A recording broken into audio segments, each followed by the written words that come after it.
It's time to strap our boots on. This is a perfect day to die. Wipe the blood out of our eyes. In this life there's no surrender, and there's nothing left for us to do. Find the strength to see this through. We are the ones who will never be broken. With our final breath, we'll fight to the death. We are soldiers, we are soldiers. Hey everybody, it's Daphne with Laura Entertainment. We are sitting down with Trevor Sherwood. How are you doing, Trevor? I'm doing great, Daphne. Thank you for asking. How are you today? Uh, a little bit about what just happened anyway. Exhausted other than that, constantly working, so you never know, I hear you. It's been a hectic day by week. day thing.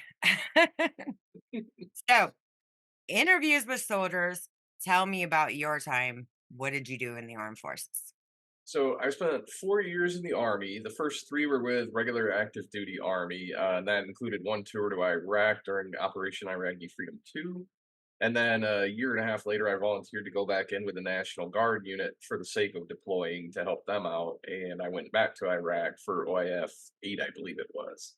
And Wow. that was in a place called, we just called it Q West. I couldn't pronounce it. It was like El Chiara West. Oh my God. So, what was that like for you?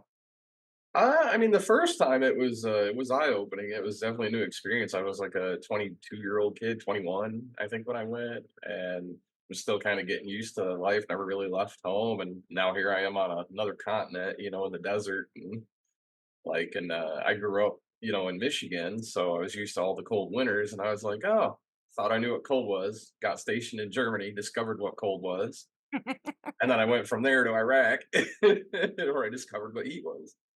And Wow. it Yeah, was I an heard interesting Germany thing. gets cold. Oh, yeah. Yeah, it's beautiful in the summer, but the winter, it's brutal. Wow. Yeah, my son, I think he was in Germany. That or they drove to Germany or something like that. And it was winter because it was New Year's and they had shot off fireworks and he sent me the video for the New Year's, which was cool. I was like, man, that place is pretty over there. Oh, Germany is a beautiful country. Like, I mean, you can go from modern architecture to, like, medieval in the blink of an eye, and then back to modern again, like, it's seamless.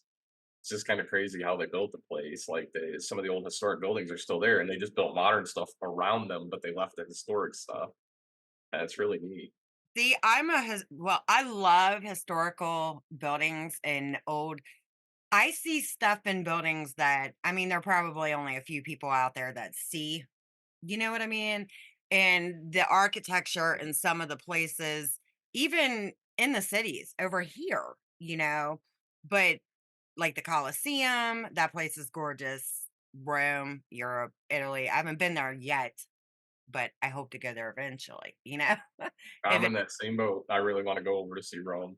Yeah, and when he had sent me pictures from Poland and Germany, and I can't remember where else he went because my son's in the army also. Um, I was like, damn, a little jealous. Not gonna lie, but I know he was there doing a job, so it wasn't like it was a vacation. Even though when they get their time off, their couple of days, they get to leave base, so they get to go and hang out and party and stuff in the cities, which is fun. He ended up getting robbed, but Oh, that was kind of on him. you know, it was a wallet thing, but I mean, so you did 2 tours. yes, ma'am. Wow. My God, man, I'm telling you, I love my soldiers. I love all my soldiers. And a lot of people don't realize that, if it wasn't for our soldiers, we would not be able to do anything that we do now. They don't get it. So I feel like they don't show you guys enough appreciation. There's a lot of people, the government especially, you're fighting for them. So they need to show you guys a little bit more appreciation. That's the way I feel about it. And I'll call them out. I don't care. You know, what are they gonna do?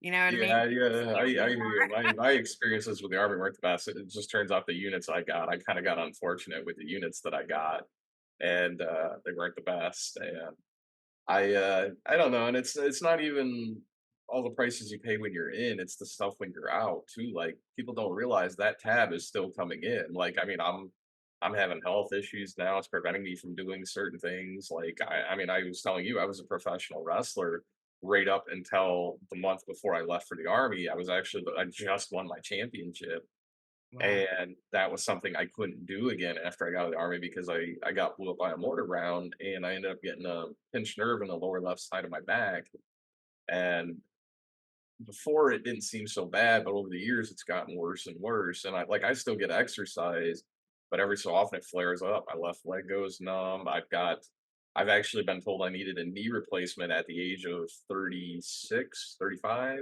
and they wouldn't do it until I'm 55. So I'm still rolling on a bad knee. I actually had to go to my congressman to get a civilian doctor to do surgery, and even that didn't fix it completely. That just kind of made it where I could walk. Wow. Now I'm kind of overweight again. Like I got all the way down to 168 pounds right up until my knee gave up the ghost.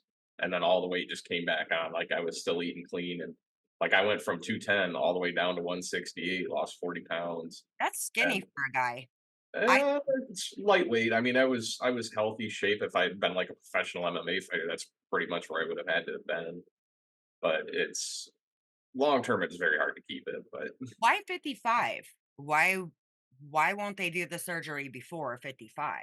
so the way they explained it to me was they can only do that surgery twice, something about how the ligaments are connected, and they only last between 10 to 20 years. And, when I hear the VA tell me that, I think, okay, VA 10 years because they're going to use the cheapest of whatever they can get. And so they're like, oh, you could still be alive when you're 85. And I'm like, yeah, but when I'm 85, I'm going to be happy watching paint dry on a wall in an old folks' home. I'm like, if none of the males in my family make it much past 70. I'm like, I'd rather live now while I've still got a little bit of energy to me. And so I still try to do things. I do some light stunt work in films. I do a lot of fight coordinating, things like that. I am a martial artist, so I still train, but I'm routinely training in lighter and lighter arts. I don't do anything with contact or sparring anymore. That all ended about 6, 7 years ago. And when the knee gave up the ghost, so I've been very careful. But I was fortunate enough I earned 2 black belts, and I love doing that now, and I love teaching people and helping them with the fight scenes in the films and such. And that's Yeah. been a thing. That's kind of making up for the pro wrestling that I can't do anymore. And in fact, I'm just now actually getting a documentary here. I've already done one shoot of it. We've got to go back for the second final shoot on my pro wrestling career and me as a person. Yeah. Trying, I don't know if it's going to happen or not. Trying to come out of retirement for one match only. Very careful. Yeah. Like I still have to. I've done a few light testing, and I'm okay at taking a couple of falls and stuff. So it'll be a pretty Yes. low risk match, but if it does happen. Who did you wrestle with? Superior Wrestling Alliance was the last group I worked for up in Michigan. I did sneak in one match in Germany before I got all the injuries. I was dealing with a knee injury, but it didn't bother me too much during the match. But that was XCW in Germany, I think. Most of the groups I wrestled with aren't around anymore. Like I never made it to WWE or anything like that. I had friends that worked for them, but I Yeah. never got quite that far. I was too young. I wrestled. Oh my god, no, I did not. I managed a wrestler, Kenny Hendricks from the WWF. I remember Kenny Hendricks. Yeah. I remember he was there. It seemed like a year or two. He was kind of brief, but where they gave him a little bit of a push. But I remember Kenny Hendricks. He's still wrestling. Wow, he's still Yeah, working the indies, huh? he did a retirement. It's funny that you said that there was a retirement match that they had done over the weekend, and he made this video and put it out there that he's working out. I'm like, man, this man, he just loves wrestling. You I know? miss the industry. Wow. I mean, it was my life. It was what I wanted to do for a living, and then just the injuries. It wouldn't have been safe for me to come back and work. Like even this one match, if I do it, it's going to be very low risk. Practicing. I've just reached out to a couple of different people, including WWE's Gangrel, to see if they would work with me to help knock the rust off and make sure it's safe for me to climb back in there because I'd rather find out working in a gym than in a show. I have a place that's willing to let me do it down here, and it's one of the WWE's training grounds. In fact, Mhm. I think they just got bought out by WWE, and their champion is actually a friend of mine that's done stunts and films with me. So I would be doing a tag team match with him just in case something does go wrong. Like if my left leg goes numb and I can't perform, I can at least tag out and still, put together a halfway decent match. And Maybe it's just a chance get for me to go connected out on my own terms. with What's that? Kenny.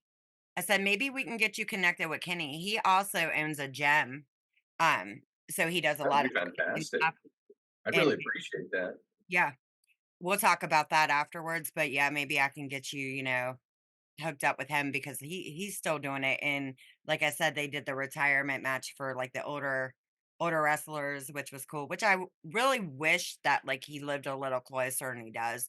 That way there I could have went to, some of the things that he does, but you know how this industry is, everybody's scattered all over the place. Oh yeah. I really think it's funny when people ask me, "Are you do you live in LA? Are you from LA? Um, are you calling me from L?" No, I am not. I'm not gonna live in LA. I don't wanna live in LA. You couldn't pay me. I grew up in Las Vegas. I loved Vegas, but once you're back here and your roots and stuff are here, then it's a whole you don't want to move. And especially after what I've been hearing, LA's beautiful, don't get me wrong, but the prices out there are ridiculous. Like, what are you charging for? Why are you charging so much? You're just another fucking state, you know? That's the I have friends that moved out to LA and like they're paying a fortune. Like thankfully they ended yeah, up getting professional jobs working with guys like Jackie Chan and stuff doing stunt work. yeah. And it's nuts, but even Bridget Baby Doll Riley is a good friend of mine. She's down here in Naples, and even she was like, "I love LA, but I hate LA."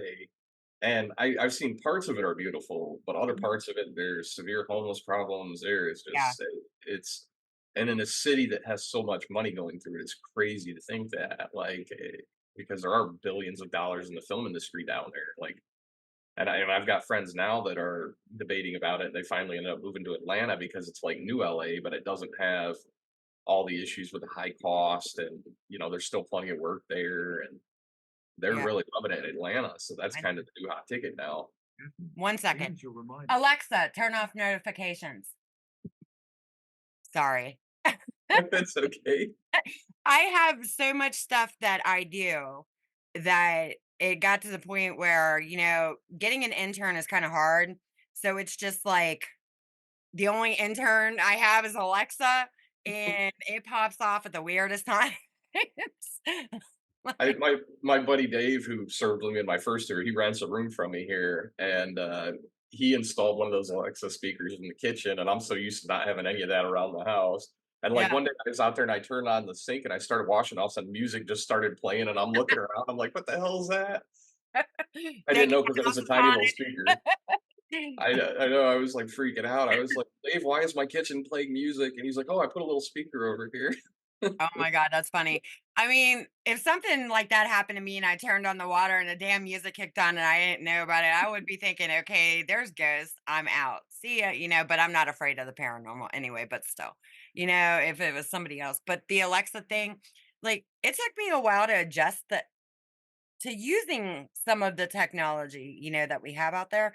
But anymore, if it's something that I know will slip my mind, I have to tell that thing to remind me because I forget shit all the time. I'm not even lying. I have to tell like clients, I'm like, if you don't hear from me, I got sidetracked somewhere else. So you're going to have to text me or I'm not going to remember. Even if I write it down, I'm not going to remember. I don't look at the schedule every single day because once you stick to a schedule, then something ends up happening. You know what I mean? It's Oh, frustrating. I'm terrible about it. Like because I have PTSD, I have like you probably see the rings under my eyes. Those don't go away. Like I have severe sleeping issues. And so between the PTSD, the sleeping issues, and the chronic like low back pain and knee pain, they call it the triple whammy. My memory, my short-term memory is gone. Like I can remember things that happened when I was 5 years old and did a detail, but there's like 6 month period in Iraq that I just don't remember anything. That like I completely blanked out on that whole 6 months.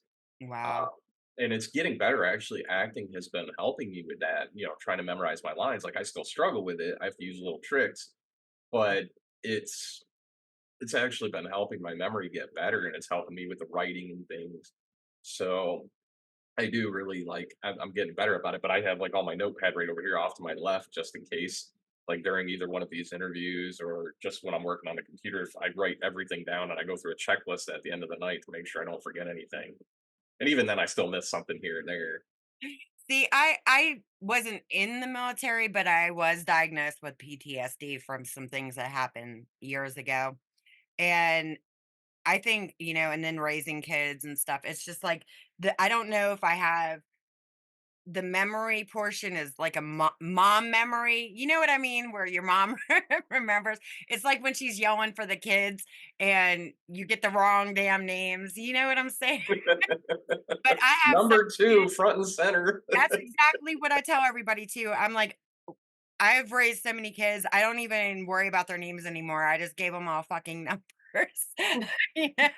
It is what it is. Number 5, you know? I joke with my brother about that because he has like 6 kids, and I'm like, man, I'm like, you're making up for me. I'm like, I'm the only one in my family that doesn't have, kids, and I'm like, it's okay. My brother's got enough for everybody. He's Oh, honey, 8. Not wow, not out of this body. It's a blended family, but 8 kids were raised.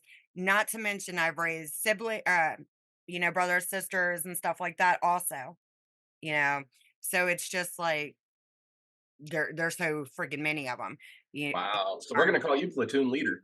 And I tell you what, I run my house like a drill camp. I'm not even gonna lie about that shit. When you're dealing with 8 kids, yeah, you've gotta be, and people are like, "You're mean." I'm like, "You raised 8 kids and you tell me. Gonna turn out like little freaking assholes, then you tell me." You know what I mean? Hell yeah, Imma put my foot down, put the smack down, you know what I mean?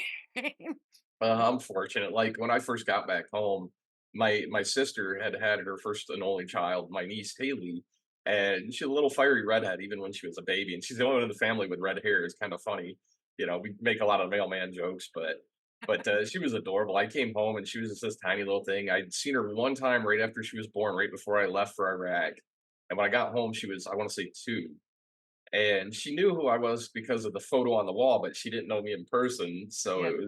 she was kind of shy at first, and we ended up becoming like 2 peas in a pod. And I got to be the funkle, the fun uncle with all the. I got to have all the fun with none of the responsibility, and it was great.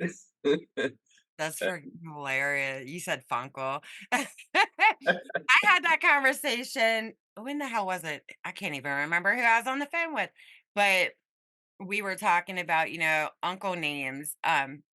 It was something to do we got on a subject about race and about, how the government always tries to play the race card. That was the conversation, but like my kids, the way it is my oldest 2 kids are Hawaiian. My niece she's mixed. My sister-in-law is black. My 2 grandbabies are Mexican. And I'm like, if somebody ever throw that, because the point of that, is my brother, he used to tell my kids to call him Uncle Chink because he's Asian. He is. Like, his grandmother and his mom are Asian. So, and he goes, I'm like, "Don't have them call you that." He goes, "I'm Asian. I can say whatever the fuck I want." I'm like, people are gonna be thinking that we're running some kind of racist campaign here. You know what I mean? I'm like, but race is far from what the hell I am, but we're just gonna it's a joke. So So it's funny. My uncle. buddy Chris is Chinese, and he does the same stuff like that. Right, Like, you can say whatever the hell you want, but people, they're so off the rails anymore with the jokes, they'd be offended. But I'm just like, look, I have a little bit of everybody in my family. I'm Cherokee and Apache and Italian, and it's just like we don't care because we don't take it like that. It's not like we're saying stuff to be mean about it. That's just the shit that we say. And if you think that way and you look at the family from the way that we talk, then you just need to get the hell away from my family because this is no room for little crybabies, you know? Seriously. oh, It- I'm bad about it. Like I had that military sense of humor, but I'm like the filming industry, of course, I've had to cut, certain things way back. Like I have to be very careful what we say and do. But like even the one film that Chris came up with it, my Chinese buddy there, he wrote it. He's a martial artist like me and him are great friends. And he was like, "I had this idea. Do you think you could turn it into a movie?" And I was like, "Well, what's the idea?" And he walked me through it. And it's about a Chinese man that runs a Chinese food restaurant right next to an animal shelter. Pets go missing. Local redneck, probably played by me, because I'm bald, and I do a southern draw a lot. I And love it. naturally, we blame the Chinese guy, and he ends up being the hero. And we had to write this in like, what we do is we direct short comedy films. We're starting this summer, but we Yeah. already have, like, the first season scripts. We try to release at least 6 films a year, and we've just started up. Like, I just filed for the LLC. I partnered up with, my friend Victoria Rody, who I've worked with on a film set that I nearly died on, and, my, buddy Chris Chu, the Chinese guy, he worked with me on that set too as one of my stunt guys, Yeah. and he saw it. And so I wrote this into a whole story, and it has a comedic ending. Like, it's got a hilarious ending, but the only reason we can get away with it is because Chris He's came up with Chinese. If it. it And was written by a white guy, you know what I mean? They'd be like, "You racist fuck," you know? we one of the things we do, we like doing a lot of, like, post-credit scenes and, like, interviews and stuff. We just have fun nonstop. Everything we do is comedy. We do a lot of it for charity. Like, that episode is gonna be for an animal shelter, to try to raise money for them, and we're actually gonna try to feature some of their dogs, some of their smaller dogs in the film to try to help get them adopted and things like that. So, we try to do a lot of good with everything we do, but, like, that whole ending, like, I don't wanna give it away because we haven't filmed it yet, but Yeah. it well, you know what? I'll tell you what. I'll go ahead and let you in on the secret. So everybody's blaming this poor Chinese guy, and he actually ends up finding the dogs. And there's a guy we have that kind of plays our Stanley cameo. He's an older guy, like in his 60s or 70s, and Yeah. he is in every episode in the funniest spot I can put him in. And I've worked because the first 5 films I worked on, he was in. Like, everywhere I turn around, there he is. His name's Harvey.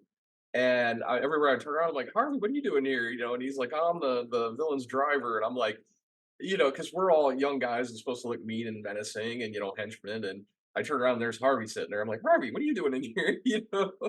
And so he ends up kidnapping these pets to try to make music videos. Oh, It's God. like, and it turns into a whole drawn out thing. And we actually show the video at the end, and we're going to feature our supporters submitted videos of their pets howling and barking and carry on. And it's going to be a take on "We Can Dance If We Want to." And it's gonna be like, "We can bork if we want to. We can leave our floof behind, and all your friends can all bork. And if they can't bork, well, then they're probably cats." And it's like, and the whole time it's like dogs just howling and carrying on and having a good time. And, like, they end up throwing him in prison for, like, life for making this video. And Really? well, that's part of the humor. Like, they literally stand up and throw the physical, like, law book at, like, even the judge throws the bush at him, literally. And it's Wow. all done comedically. Like, this poor guy's the next Hitler. And, and all he wants to do is he's just an old guy that wanted to make music videos with dogs. But he puts one little clip of a cat in there, and that's, like, apparently what does it. And it's just meant to be Oh comedic. my God. There's this kid that cracks me up. He is a comedian. Well, he might not be a kid. And oh my God, I cannot remember this kid's name to save my life. And I watched his comedy video. And he plays, okay, he has a comedy video. I think it's on Paramount. And he sings and he tells the truth. Like the kid is honest, and it's just so funny to watch because he's a younger kid. Well, to me, he's a younger kid, you know, and that generation is so sensitive that they really need to get out of that because they would figure out, I think, that they would enjoy a lot more of life if they would stop worrying about every single thing that comes out of somebody's mouth. You can't do that. You got to have comedy. And just like you said right there with the TV, that thing, that right there is hilarious because everybody they try to, put the Chinese food with the killing of animals and stuff like that. And animals die all the time, period, for food purposes. It's the way we live. We cannot live if we don't have certain things, but that's just funny the way that you've got that set up. And there probably would be people out there saying, "Oh my God," and then not realize, like me. Okay, take for instance the Shattered Dreams movie. I am a white woman who wrote a movie, okay, along with another writer about a black male who went to prison for something he did not do. But I also am very good friends with this man, you know? So when they read that or when the script comes out, I don't want to hear, oh, well, there was racist stuff put in the script and this and that. Because you know what I'm going to tell him? Leslie is the one that fucking told me to put him in there. And if you got a problem, take it up with him. You know what I mean? People worry too much about what people say anymore. And it's irritating because No, you don't there's know a the lot of facts, that. you And know? it's unfortunate, like, now that I work in the film industry, like, we still have to be certain, we don't wanna bury our brand before we even get started, but we still have to be careful, so we try to do it in a comedic way, and we actually put a disclaimer at the beginning that, yes, sometimes there's stereotyping or whatever in here. That doesn't represent our views, that's just what we're portraying, we're playing characters and roles. So, like, even at the end of that video, me and Chris are gonna sit there doing an interview, and it's gonna be done in such a way that it's kinda like, like my manager Victoria there, my partner, she's gonna be like, "All right," on camera, she's like, "Tell them why we're here," and we're gonna be like, "Making films is a lot of fun," and I'm gonna be like, "But you know what's not fun?" And Chris is gonna be like, "Eating your pets. Don't eat your pets," and Oh we're my gonna do it like a PSA, but like completely deadpan, and it's hilarious, and we get away with it because if you knew me and Chris, that's just like we have a little bit of a dark sense of humor, yeah. but we play it off and we try to do like that episode is for charity. So like we're trying to do something good. And I have friends that do that raise a ton of money for charity and they Mhm. have some of the darkest, funniest sense of humor ever. Like one of my buddies, he's a YouTuber and he was doing a video and in the game you try to make drugs and if you screw up like the lab blows up and it's done in like such a comedic manner. And the headline was local D grade YouTuber raises $40,000 cooking meth for kids. And then it was like, and he did. He raised 40 grand. And he's not like one of the big YouTubers. Like he just Yeah. has a channel that I enjoy watching. And he's ex-military also, so he has that same kind of sense of humor. But he raises a ton of money for various charities, just having Eh, fun playing games and with his dark sense of humor. how many people thought he was cooking meth? like I'm sure a few people clicked on that just to see, but like, and it was just the way he wrote it and stuff, and it was hilarious. And it was just him and a few combat veterans, a police officer friend of his, and like, it's so funny there were so many government employees there. But he ended up raising like $40,000 for Toys for Tots or something like that. And Oh, I yeah. was like just because people were entertained and they and he never asked for a dime. He just puts it up and if you donate, you donate and Yeah. he's very big on not shilling and asking for money, but like people donate because he's entertaining and he's hilarious and he puts out content. And even though he doesn't have maybe a million followers, I don't even think he's got that many, but he's certainly not big in terms of YouTube. But he does a lot of good with what he has, and that actually gave me these ideas for these short films. We want everything is comedy based. We want to make people laugh. Like I lost my dad 2 years ago to COVID and it was a really just every way it could have went wrong it did and it was really bad and I was in a really dark place at that point and Mhm. there were certain television shows I watched and certain clips that was the only thing that would make me laugh. It would cheer me up for a minute. I could get away from all that misery, and I realized that there's a lot of people out there that need those laughs that could use that. And so Yeah. we decided we started talking about it, and I just come off of like three bad film experiences in a row, like three movies where the sets were like they were just bad. I didn't want to be there anymore. And it wasn't like rough conditions. It was just con men or badly laid out people or people that were lying about things. And it was just stuff like I got two teeth Mama? knocked on one film. I'm like because people didn't listen.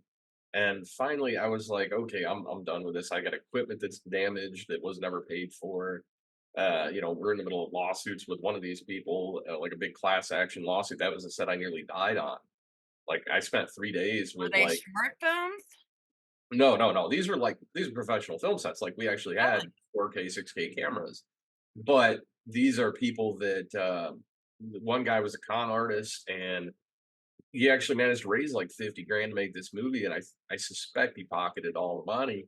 because when I showed up there, there was maybe 10 grand in the set and things. And he had some name talent that he brought in, and like, not A-listers, but name talent and stuff that some people might recognize. This was in Michigan? No, this was here in Florida. This was in Fort Myers Beach, and I spent 3 days on the beach with nearly no food, no water, no bathrooms, no shelter. And literally, I had severe sunburn. I still have splotches on top of my head and this was like 2 years ago now. I lost 10 pounds on that set and just ran ragged like from day in and night out trying to make things happen and to make it work. People like that are not professional. I'm gonna No, we're tell in you the middle of that. suing him. I'm gonna tell you that right now from experience. They're not professional. They can say they're professional, but they're not professional. And it's people like that that piss me off because I'm gonna tell you a story. I had a prison picked out for this movie that I'm doing. And right before the strike, they went ahead and let the other crew go in and finish because they were allowed to. I don't know if another team had went in after this crew, but one of them two film people cost me the prison because I don't know what they did there at that prison, but they fucked it up for everybody. You know what I mean? And it's bullshit. People need to stop. If they don't know what they're doing, get out. Get out of the business because we all talk and everybody knows, like I say this all the time. Everybody thinks the film industry is a huge business, but it's really not. And it's people like that there's actually code words on real sets for problematic people. Oh yeah. People don't know that because, of course, it's a code word. You know what I mean? So people like that don't deserve to be in this industry. No, and he'd actually worked for a big legit film company, but I think he had a very small part in it. Like he was probably behind the scenes doing something stupid. They needed to And supervise his ass and then. he used that. It wasn't for that company though. This was afterwards. So you could only look into so much on that. We looked him up and it seemed legit. And the guy when we got there was just very clear. Like I'm willing to help directors or people that, you know, don't have all the knowledge but are willing to accept the help. And at first that's what I thought he was. I thought he stepped in a little over his head. But we had people that have worked on major A-list films that were there working under him, and anytime any of us would try to help him out, it was always like he would go into a tantrum and it was his thing. And finally, by the end of the first day, like I tend to see the best of people. And my half my stunt team he pissed off, and I had to keep a couple of them from beating the hell out of this guy. And by the end of that first day, like I sent my stunt team home because we didn't shoot what we were supposed to shoot. Nothing was happening, and it was a whole thing. And there's literally 40 people involved in that class action lawsuit now. And unfortunately, the person that I had hired as an attorney for that deal dropped the ball, and so nothing really has come of it yet. So I either have to get a different attorney or spew out a ton of money for like a professional attorney. I'd worked with this lady before in another film, and she was really interested in it. She expressed great interest. I did a lot of the groundwork for her, but it was like a whole thing. But I mean, he had people that had panic attacks. He had people. I'm amazed we didn't have any heat strokes or heat casualties. We got really close. People almost got electrocuted. Like it was just dangerous every step of the way, and it was a thing. But yeah, he put us in a bad spot for this industry. In fact, the next film I ended up doing was a spoof making fun of that film set. And I actually, even though that didn't end up coming out how I'd hoped it would, and I have my doubts about the integrity of the guy that was in charge of that, it was still kind of fun. And like I had fun. I played myself in a movie for once. It was interesting. And I was still doing fight scenes and things for that. And we came up with some of the funniest stuff. Like we gave this guy comedy gold. And the final product was he shot it in monochrome. It was supposed to be through the eyes of a mosquito, which was I thought he was going to have like a bubble on the outside, like a little disoriented bubble around the outside of the film, but you'd still be able to see the film. The whole thing was in monochrome. You couldn't even tell what was happening. Like I was there filming it, and I was watching it, and I was like, "What am I watching?" And it came out so bad. It was like, "Oh man!" And we put so much effort into that, and we had so many funny scenes that would have been great there, and it just didn't come out. I'll give you some tips when we go off camera about how you can find out if somebody's legit or not. I appreciate that. I'll fill you in because there are ways. There are ways. A lot of people do not realize that, but there are ways that you can find out the truth. You know what I mean? About the people, the company, and but I won't go into that right now.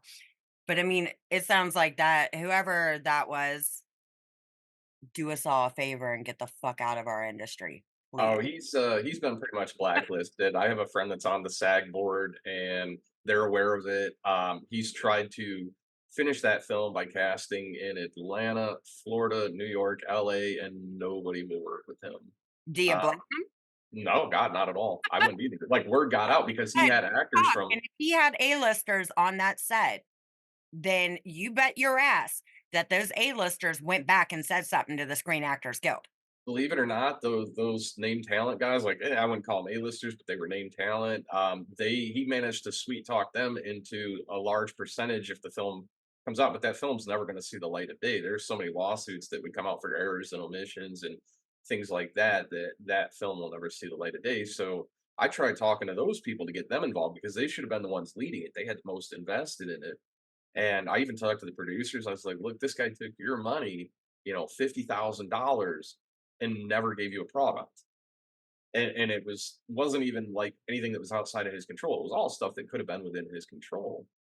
And it was just the guy wasn't who he wanted everybody to think he was. Like he talked a big game. He was a con artist, and I'm pretty sure a lot of that money got pocketed. Like just Oh, yeah. I've executive produced a film, and we spent a good chunk of money. Like this wasn't a $2,000-3,000 indie film, and it's actually going to be released on Amazon Prime here in a couple of months. And so we hit distribution, we did all that. We won tons of awards internationally. So like I have some idea of what that kind of film set should look like, and where we filmed and everything. Like the guy kicked us out of the house we were supposed to.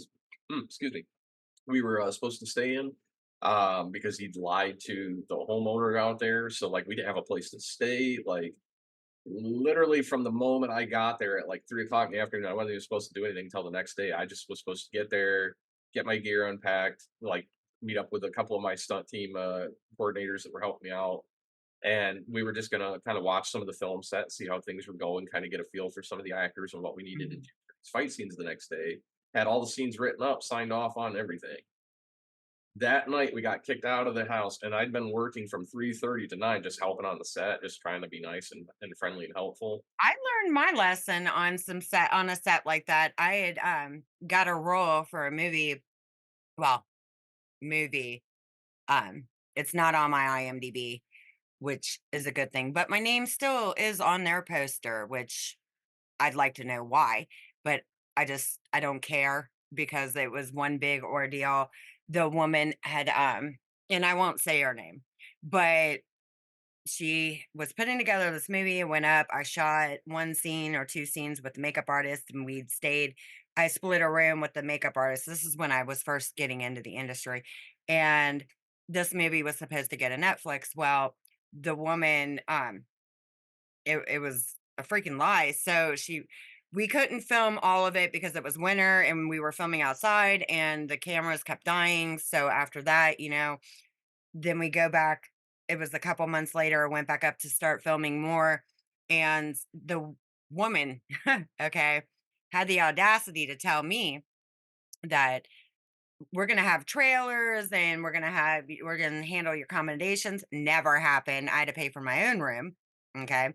We're supposed to have wardrobe and this and that. And oh, if you smoke, don't smoke on the way to set or even on your breaks, you're not allowed to smoke. And I'm just like, who are you, man? First off, this isn't SAG, the Screen Actors Guild. You guys put this together. First off, I'm up here. I drove all the way to Michigan, got my own room. Then I go to set to film, and they're like, "Well, where's your wardrobe?" What the hell do you mean, where's my wardrobe? You all were supposed to, bring that. So I told him, I was like, I don't have the wardrobe, whatever. I'm not going to film. And they're not going to tell me if I can and cannot smoke because I do smoke. You know what I mean? I'm trying to quit, but I still smoke. I'm not going to have somebody tell me what I can and can't do on my breaks. You know what I mean? So I went back to the set and I called a buddy of mine that I work with, and I was like, I'm going to walk away from this film. And that was as soon as I got back. I was already thinking about it the night before. I was like, I'm going to walk away from this because shit just ain't adding up. She was putting out merchandise to do with the movie first. Why are you putting out merchandise? That makes no sense. You're not even doing anything you're doing with the for the movie with the money anyway. So you're just putting shit out to say that you have it. You know what I mean? And when I had called my buddy, he was like, "Yeah, you need to walk." I was like, "Yeah, I almost packed up the night before I even went to set that day because I just knew, like right here. You know what I mean? I knew. And what kills me is my name's still on that poster, and my name better come off that poster if this movie ever does get released. You know, but people wanna lie about shit, and they don't do what they're supposed to be doing with the funding. And if they did what they were supposed to be doing with the funding, the set that that you're on or you were on, that could have been ran a whole hell of a lot differently, because then you woulda had happy people there on the set. You woulda had people wanting to do their jobs, people wanting to come up to show up for your ass. You know what I mean? Instead of screwing those people in the end. And that's exactly what had happened to me, but I was smart enough to leave because I already knew my ass was leaving. I didn't like it from day 1 when I got down there. I just had this weird ass feeling that it was wrong. And I was right because that movie's never seen the light of day. Yeah, and thankfully a lot of those don't. The Oh, funniest thing, like I that's part of the other reason I wanted to do these short films. Like we're gonna do it like a troop, like the Super Troopers guys, the Broken Lizard troop. Same mhm, group of people. They'll bring somebody in here or there as needed, but it's mostly the same group of people. And I know they say don't work with your friends, but literally, I'm working with friends that I've met on film sets, guys that I know have no ego, that are good to be around, that are dependable workers, but they still kind of like to laugh and joke. And those are the only people we're bringing in on these. We've got interest from a couple of A-listers, and they're very selective A-listers, people that are notoriously nice folks, that are easy to work with, that are approachable, that are open to certain ideas, and they're good folks. And like those are the only people we're going to be bringing in on these. And the reason we did that is originally it started as just one episode, a Christmas special that I wanted to do, and I told a couple of the guys, my casting crew on my set, and these guys busted up laughing, and they volunteered right then and there to go work on that set just because they wanted to be a part of it. yeah, And I started coming up with like all these odd ideas with my weird sense of humor. I Now I have like 45 scripts, I think, like that are in various stages of completion. Like I've already got 7 or 8 of them done, which is enough for our first season. And I'll probably, when I get an extra week here where I'm not doing anything, sit down and start writing up more. But we've got people volunteering to come on board. They don't care if they're paid or not. Like, of course, we're going to try to pay people like as soon as we can. The first one we're probably going to do pretty on the low budget, but after that, we're hoping to, after the first season, we want to switch over to like Patreon, and we're only going to charge like $1, $2 for an entry level thing to get access to the film because we want everybody to be able to afford it. yeah, And we think we can bring in enough quantity of people if we can build our audience fast enough that these things will start funding themselves, and we can start bringing in a little name talent here or there. Like I don't want to overshadow the local guys. We want to work with them. We want everything to grow. We want it to be synergistic for everybody involved. We want everybody on that set, from any sponsors that we may get, any investors, to everything from our production assistant. We want everybody to leave there with a smile on their face, like that was a ton of fun. yeah. Like want to go back and work. We want no stress. Of course, you're always going to have little technical stuff, and little issues are going to pop up that you just can't. You have to work when they Just happen. take care of your crew, man. I mean, the reason why I think I fell in love, because when I had got into the industry, well, the movie I did, it was a big movie. It was the first one I had done. And Donnie Brooke, Tim Sutton. Okay, the first night didn't go so well. The night that I was there, it was pouring down rain. Nothing really got done. Everything got soaked. All the mud and everything out there in the fields. Oh my god, it was horrible. I'm just glad I didn't ride my motorcycle because really they wanted bikes out there, and I was gonna take my motorcycle out there. Um, and we were in the cold for 3 nights. I mean, I was out there shorts, tank top, all of that. And Tim that night, that's what I remember is Tim. and he directed it. For people who don't know who Tim Sutton is, he's the one who directed The Dark Knight, okay? The one that Heath Ledger was in. And he come into the room, and I was an extra, and he was like, "Hi, you guys. I'm Tim. Thank you all for being here. And are you all ready to make the best fucking movie ever?" And I'm just like, "Damn, dude, I love his energy." You know what I'm saying? Like, he is fucking awesome. And it didn't even dawn on me about him being the director for the Dark Knight. And I'm just like, man, okay. So we go out and we're filled. I've got these boots on, right, and these shorts, and stinking in the freaking mud. You know what I mean? Like, I'm talking about sinking in the mud. It was horrible, but it was so much fun. I did not give a shit because I'm one of them girls where I am down for whatever. You know what I mean? I just don't care. So we go, and he playing Metallica. You know, they had the speaker system set up in the cage fight where they did the cage fight at the end of the Donnybrook. So they're playing Metallica, they're jamming. I'm like, hell yeah, and then we go into the other night where they're doing the national anthem, and I was actually asked to sing that anthem because they got wind that I have sang with people, which they approached me, and I was just like, okay, how's it going to go down? And I just I've got my thing with the military where I thought the way it was saying, I love, the movie, but the way that they wanted me to sing it, I just did not feel right myself about singing it that way. So I kind of declined singing the anthem in that movie. But you got to be energetic. You got to have a fun energy when you're filming. And people like that, they ruin, not Tim. I'm talking about the people that you were with. They ruin it. Like him, look at the picture he did, The Dark Knight. People are gonna know that forever, you Oh know? yeah. And I really wish a lot more people knew about the Donnybrook movie. And because I've seen reviews and stuff like that because I peeped it all out. But you've got to have that kind of energy because if you go in, y- you're going to push everybody away. You know what I'm saying? And it's just going to be a shitty situation or a shitty deal for everybody if you don't know how to handle the people that you work with. You know, Absolutely. and people, they don't get it. But I think him and his energy, and then the fun that we had, even though I was freezing my ass off, and the people I met, because you know how when you're an extra, you're in the holding areas and whatever, and you're meeting people and networking, and you also don't know who you're working with because there can be people that you're thinking are an extra, and they're like way at the top, way at the top, and they talk, but it was that whole energy, I think, that kind of drew me in to wanting to just, because I ran a business while I was doing, while I was getting into the industry. I halted that whole business that I ran for 13 years to jump for full force into this one. You know what I mean? So if you don't have a fun energy and you're not a real person, not human like, you know what I mean, but real, then, you know, it's just not going to be much fun, you Well, the know? thing is, you can have fun in just about any, even bad situations, if you're with the right people. Yeah. Motivation is key.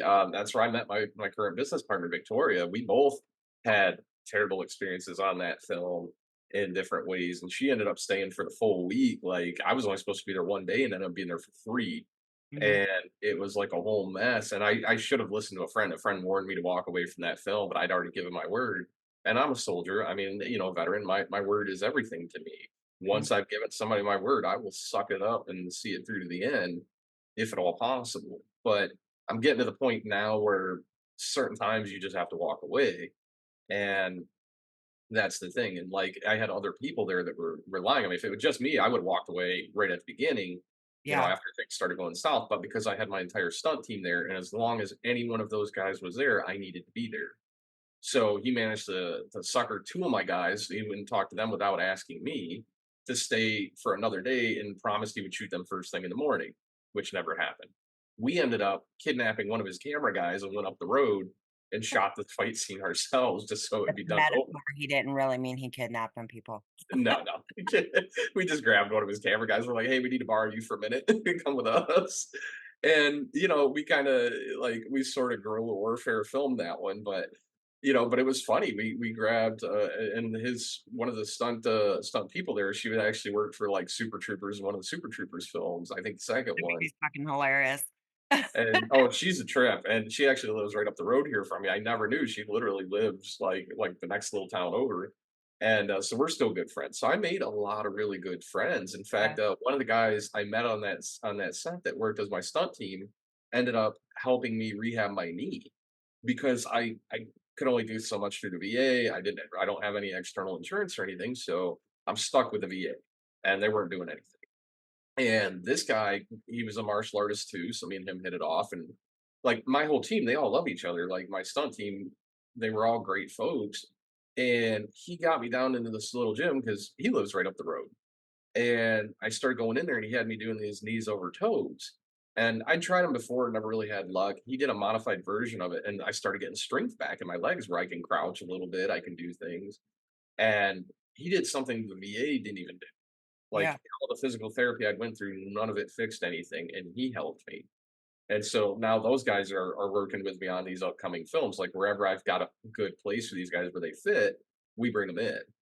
And it's a ton of fun, but we assembled kind of a team based off of even just these bad movies, the 3 bad ones that we've had. I've still met somebody on each one of those times that I would love to work with in the future that are very talented in one area or another that we're happy to bring in, or that, they fit the role perfectly.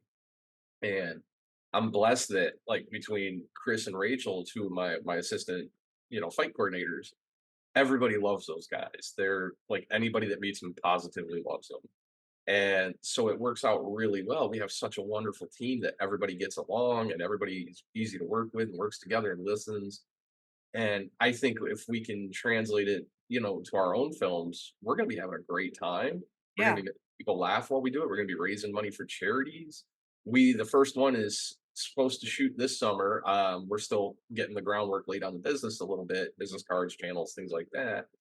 Then we have to go have a meeting with the location that we want to shoot at. If they're good, then it's just waiting to get my crew assembled here this summer, and we'll release it. It's a Valentine's Day special.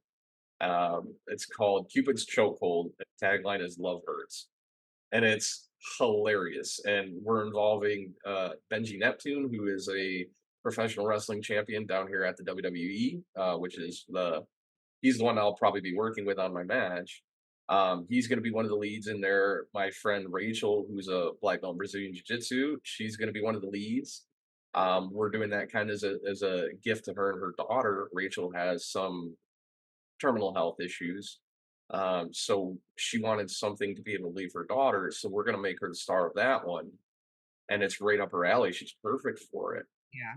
So we're Um, gonna we're gonna try to raise awareness for her terminal disease while we're at it because it's one that I hadn't even heard of. Like, even right now, I couldn't rattle off the name of it. I have it written down, but she doesn't have a lot of time left. So we want to shoot that our first one for her, yeah. and we'll make sure she gets a copy of it even before we release it. Public. We're gonna hold off till Valentine's Day as a Yeah. scheduling thing, but we want to help everybody involved, and we want everybody to have a great time. And I don't see any reason why we can't. I've worked on sets that were unnecessarily stressful for no reason. Like, it's one thing we all get. Sometimes you're out in the hot summer, you're in a 100-degree air, you're sweating your butt off, you're getting eaten alive by mosquitoes. Like, I'm okay with that stuff. Like, if there's a way we can prevent it, great. But if not, we'll suck it up and do it if that's what we need to do. A But lot if of you're just people are creating, afraid to walk away from certain situations in movies. And I think what it is they're afraid when they know something's not right. They're afraid that if they walk away from that movie or that short film or a potential small series or whatever, that it's going to ruin their career. And 9 times out of 10, it will not, because if something feels off or things aren't ran a certain way and you're smart and you know that they're not doing what they need to do, then do what go with your gut. If something feels not right to you, then please go with your gut because it's telling you to do that for a specific reason, you know? And I just people they need to stop being so afraid. I mean, sometimes things do happen, but if you feel like it's off when you're first starting your project, then go with your gut. Please. I did. You wish you would have, but now that person's ending up being sued, you know what I mean? And you've got your other series that you're coming out with, and all of these people or some of these people were on that same set with you, you know. And you just if it feels off, go do the right thing, leave because you know already something's going to happen. It's not going to ruin your career. People do understand that there are people out there that don't really know what they're doing, you know, or Yeah. not being supervised while they're doing it, which that if it was a bigger portion of the movie, they really should have brought in somebody like me, because I would have been on their ass like, hey, but I love my crew. So everybody I have involved with me and everybody that I'm met with, talking to as far, they're my peeps. That's just the way it is. And yeah, the film industry is a little clicky. It Okay. is.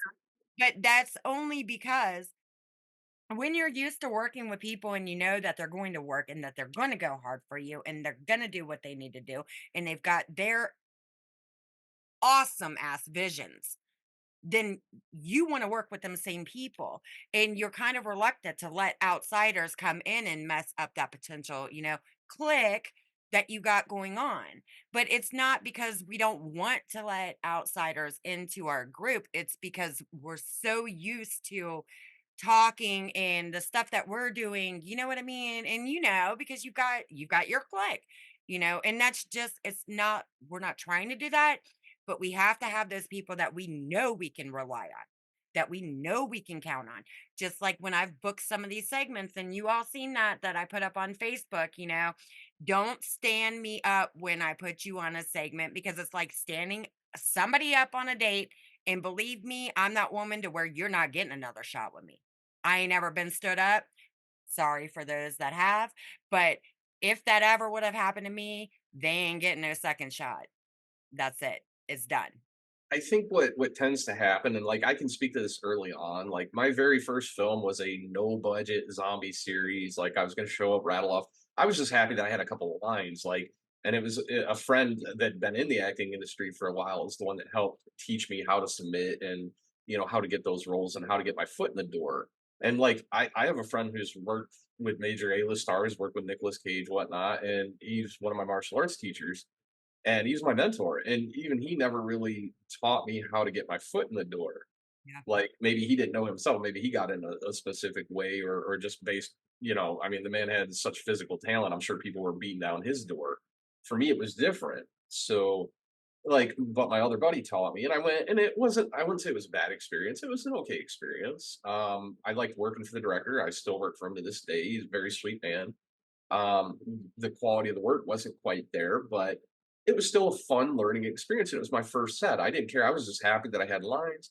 And what I learned was when I got there, I did better than probably like, and this was like an honest assessment. I showed a few friends the clips and stuff, and they said about the same thing without me saying a word. They're like, "Yeah, you did better than all but maybe a couple of the people." And I was like, considering that was my first day on set, I was thrilled with that. I was like, "Hey, great! I'm not the worst one here. I didn't booger up my lines, but maybe once." I'm like, "Okay, I'm good."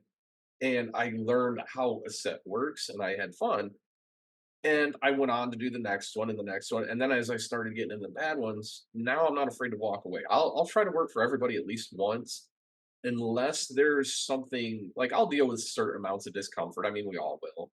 I've done sets where I'm like getting bit by spiders or rolling through red ant hills or That's whatever. on every side. You never know. Yeah. I mean, there's You're gonna always get something, certain but I yeah, mean, not all sets are perfect. You're always gonna have the ups, the downs, blah blah blah. But I mean, you can tell in your heart somebody, especially the low budget stuff, if it's not right.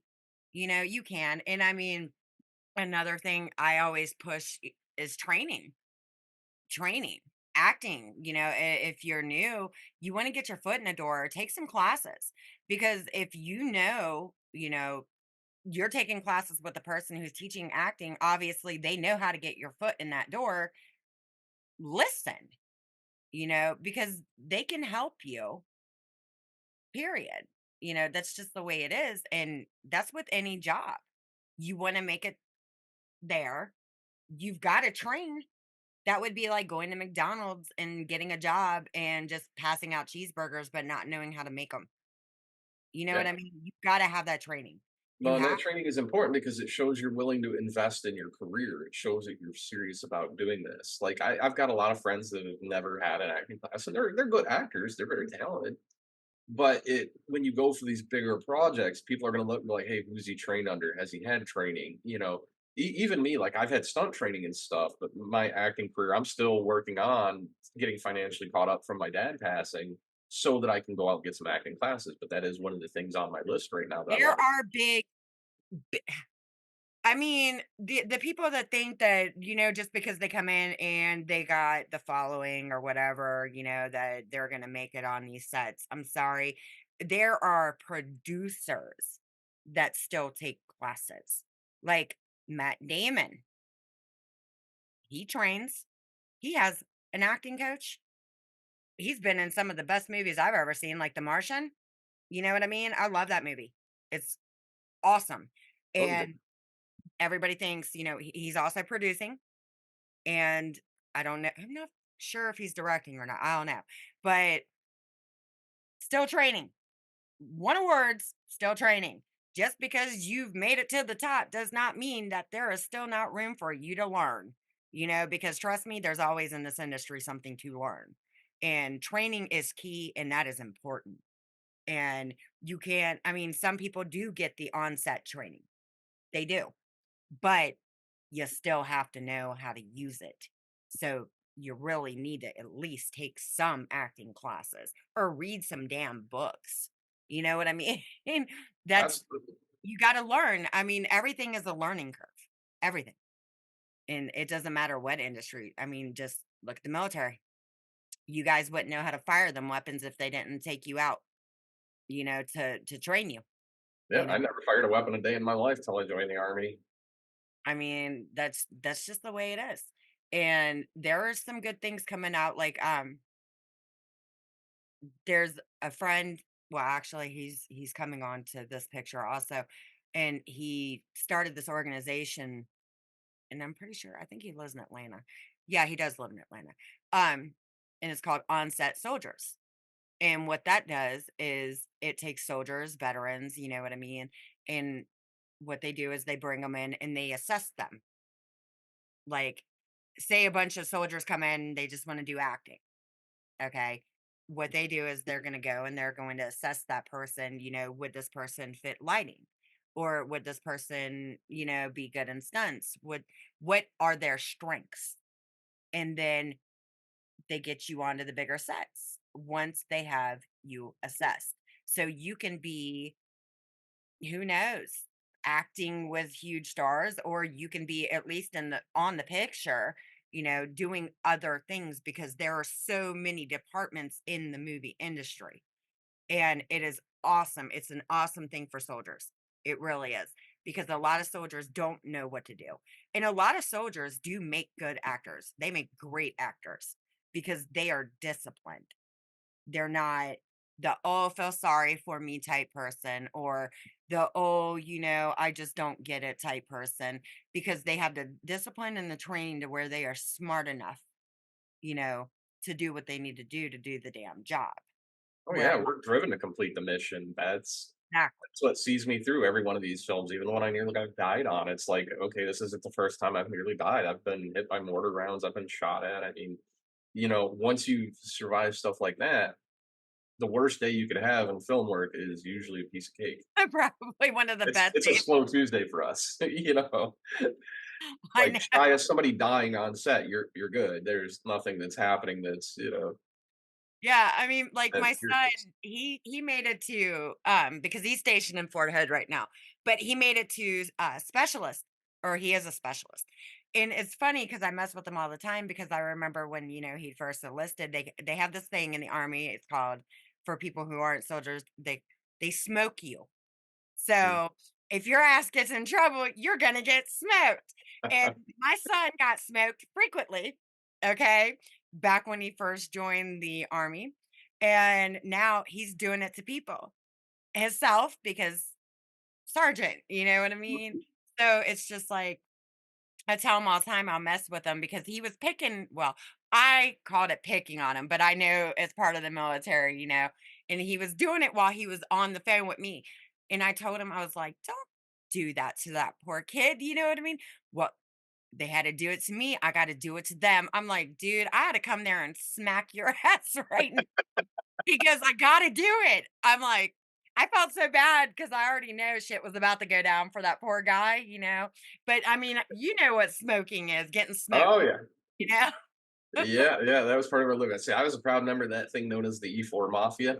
Oh God. I, yep, I crap rolled downhill and we were almost at the bottom. So it was just get it done. I don't care how. I've literally rebuilt trucks from scratch, like stuff that we're not supposed to do at our level of work. And like I built two Humvees from two blown up Humvees that like literally we started with frame rails and I assembled two whole trucks out of those things. It took me like 6 months to do it to get all the parts in, but we did so many things that we weren't really supposed to be doing. I was doing my second tour, I was welding things on the truck, doing vehicular modifications that we weren't supposed to be doing. Just, doing what a soldier does. We solve problems. Yeah. And I'm a mechanic, so like by trade, I've worked in drag racing. I was a professional drag racer. Like we make things work. And even something as simple as like suspension modifications to get a Humvee to live longer because they were bottoming out and tearing up suspensions and stuff as they got heavier throughout the years. Like stuff that was problems the first tour was like the exact opposite of the problems by the time we got in the second tour because we Yeah, had you've armor already finally. been there. So you learned while you were there. So it was easier going back in. Well, and everything changed. Like our trucks were up armored now, so they're 2,000 pounds heavier, and those were already kind of vehicles that were a little overweight. So Yeah. now they're tearing up suspensions instead of motors and transmissions. You're replacing suspensions and differentials and brakes and tires. And like we just learned what can we do to make this stuff live longer, what can we do to make things easier for our infantry guys, that are out there rolling nonstop 24/7. Like these guys don't have all the time in the world to do maintenance on the trucks. So if we can reduce that, it makes life easier on them, which helps them with their missions. And it just gets everything going, makes everything so much better. Yeah. So we did a lot of that. And we're not supposed to do that stuff. Let Like me ask you a question. This is something I've asked my son, but he lives off in his own world. So, okay, you went from army, and you're gonna know what I'm talking about, to reserve. Okay, National Guard, yeah. yeah. And the word pogue. So a pogue is somebody that never leaves the base. Basically, the other nickname for it is like or a pogue. I'm sorry, pogue is somebody that is anything other than infantry. I was thinking fob, fobbit. Well, they only say that to the people who are basically reserve or National Guard, or you know what I So mean? they call them nasty girls. There's a bunch of because of the 1 weekend a month, 2 weeks a year, and I mean I even razzed them a little bit for it when I was there. Like one of my sergeants got into it with me, and he was like, "Man, I outrank you," and I was like, "Yeah, but I have more time active duty than you." I was like, "I have 4 years of active duty. You've got let me see, 1 weekend a month too." And I'm like sitting here doing the math in front of him, and he just kind of stared at me. And it was only because I knew him and we were good enough friends so I could get away with it. But It happened to you though once you joined the National Guard, or oh, a few people would look at me and be like, yeah, "Oh, look, it's a nasty girl," and I'd be like, "Dude, I did more time in active duty than you have." you know, I like because they didn't realize I come from active army. I did notice there was a big difference in the military bearing, and yeah, that took me 2 or 3 months to get used to. And in fact, I mean, it was so funny when I went back in the second time. They hadn't come out with the new ACUs yet, the gray uniforms. We were still in desert tans, and they were just starting to develop ACUs when I got out in 2006. So I had my old desert tan uniform because that was the last thing I was issued. And we were going back to Iraq. I didn't even know the ACUs had become a thing. So I'm walking around the only guy on base in desert combat uniform. Everybody else is like I stood out like a sore thumb. And I'd never been to this training place before. So I had no idea where I'm going. There's no maps. I'm trying to find a building number out. You just see me wandering aimlessly back and forth, and somebody be like, Sherwood. And I didn't know hardly any of the people yet because it takes me a while to get to remember everybody. And I'd be like, yeah. And they'd be like, what building are you looking for? 115. You know, we're yelling back and forth across like half this base. He's like, 2 buildings over to your left. Thank you. And it was only because I stood out. And then, but we'd mess with people. We'd get guys come up like, you know, why are you wearing desert combat uniforms? But where the hell did they find you? I feel like this is the last uniform I was issued. And this one colonel, he's like, where'd they find you? And I was like, oh, I got left in Iraq. And he's like, what? And he was like, how long were you there? I was like, let's see, I went in '05. And this was like 2008, you know? And he was like, you got left there for 4 years? I just messed with people. And it was like the first tour, we were stationed in Tikrit, and we get rocket attacked twice a night, every night. Yeah. So I couldn't sleep because I had severe issues. I was already developing PTSD, and I couldn't sleep at night. They couldn't give me medication for it. So I literally slept like 2 hours every other night on average. Wow. And I did that for a year straight. And by the time I was done, my brain was so cooked. I was so like I could just barely do my job. I would sit down, lay out my tools on a Humvee, because once you've done the job, there's 4 different types of brackets. Once you know which one you're working on, you know exactly what you need to take off, exactly what size everything is, because you do it over and over again, repetition. So I would lay my tools out on this collar or the roof of the Humvee, close my eyes, and I would work in that truck for 4 or 5 hours with my eyes shut. And one time a colonel came in and thought I was sleeping, and he went over to yell at me, but I was like literally taking bolts off and taking parts off and swapping them out. And he's like, is he fixing trucks in his sleep? So I'd fake snore, you know, and like let my head dip a little. And like I mess with these people because what else you get? Like, I don't know. I was just so cooked from the sun and the lack of You sleep. driving that damn truck. And well, he asked me, he goes, how many of his trucks come back for re-repairs? And they're like, none. He's never had one come back for a repair. Because I was a mechanic before I went in the army. This is what I've been doing since I was 15. Yeah. So I'd already had like 5, 6 years of experience at that point. So I was already ahead of most of the folks in the army. And in even army training, it's not like real mechanic training. It's just enough for you to be able to slam parts, do what you need to do. And You don't get have out. to diagnose anything. They just tell you, hey, change the transmission. You're not sitting there trying to figure it out. Like I routinely got into arguments with a guy that was in charge of that stuff, and I diagnosed stuff more properly than he did. But they don't want to hear it. They're a sergeant. They're just telling you what to do. So you change the part, and sure enough, it doesn't fix the issue. And you're like, all right, I'm gonna go change the part that I wanted to change. And sure enough, it fixes the issue. And it was routine, but I enjoyed messing with those folks like quite a bit. Like, Funny as hell, man. Oh my god. just the army humor. I know. I've heard so much of it. Okay, so I'm gonna have you stay on. I'm going to definitely say thank you for your service, and we are gonna tell everybody thank you for watching, and see you soon. Thank you. Take it easy.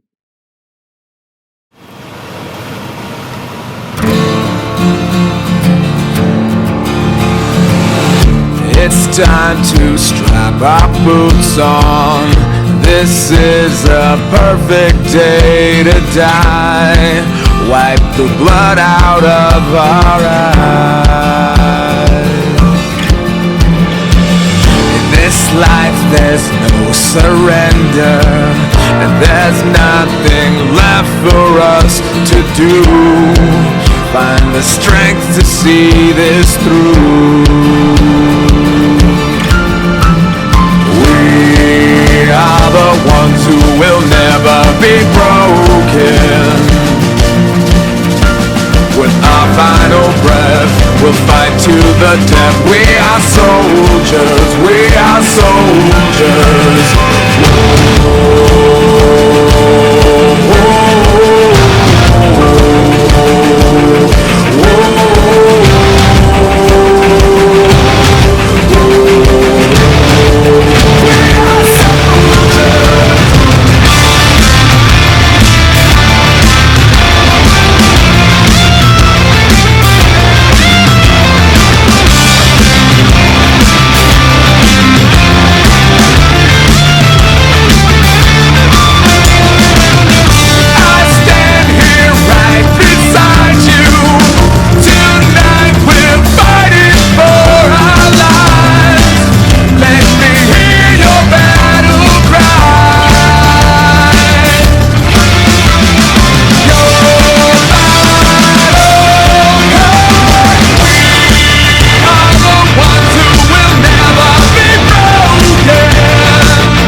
to shoulder. We stand shoulder to shoulder. We stand shoulder to shoulder. You can't erase us, you'll just have to face us. We stand shoulder to shoulder. We stand shoulder to shoulder. We stand shoulder to shoulder. You can't erase us, you'll just have to face us. We are the ones who will never be broken. With our final breath, we'll fight to the death. We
emotional.